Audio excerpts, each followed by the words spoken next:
sila para sa book tayo. Malaganap tayo ng turista. Pasayin si Santino.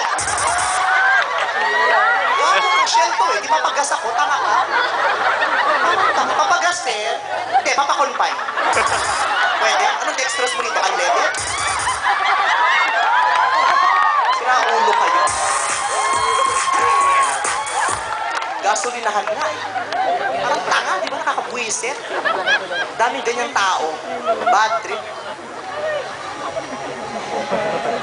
Okay, wala pang joke, tumatawa na.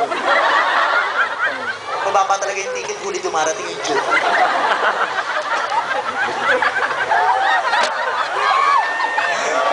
Pero lang, I love you. Buti nga nag-i-enjoy na ako eh. Bad trip talaga ako sa mga ganyan, naiirita ako. Tuloy nung isang araw, na hospital yung pamangking ko. Tinalok siya kasi buntis, eh dinugo. Sabi ko, hindi punta ako emergency room. Sabi ko, nurse, tulong! Sabi ng nurse, ay, ano po nangyayari? Mang anak? Hindi, mamatira ko pala. Dinudugo na nga, di ba? Di ba nga anak? Bago. Sabi ko, bilisan mo! Ano mo gusto? Tawagin ko si Doc? Hindi, wag na. Ako na. Kaya ko to. Doc na lang kayo. Baka nakapabala. Sige, anak! Nakabwisit? Eh, ang tagal nung doktor.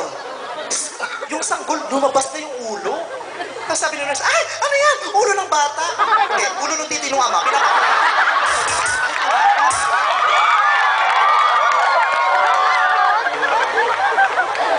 Nakakabwisit. Ang daming ganyan.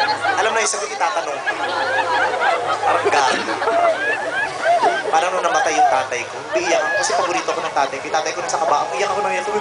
Tay! Kasi best friend ko dumating, ginagano yung likod ko. Sabi, uy, okay ka lang. Titigan ko nga. Ikaw, hayop ka. Patayin ko tatay mo, okay ka. Parang tado ka, tatay ko walang buhay, nasa kabaong, tatanungin mo ako, okay ka lang. Oh, okay lang ako. Ako pumatay eh. Ang tagal ko pumatay ko. Big time success. Patay na eh. Nasa tatay mo, sunod natin para okay ka din.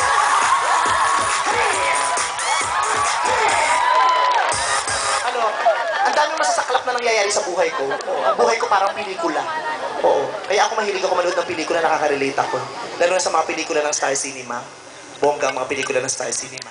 Kaya ngayon, nakakantahin natin mga theme songs ng mga movies na produce ng Star Cinema.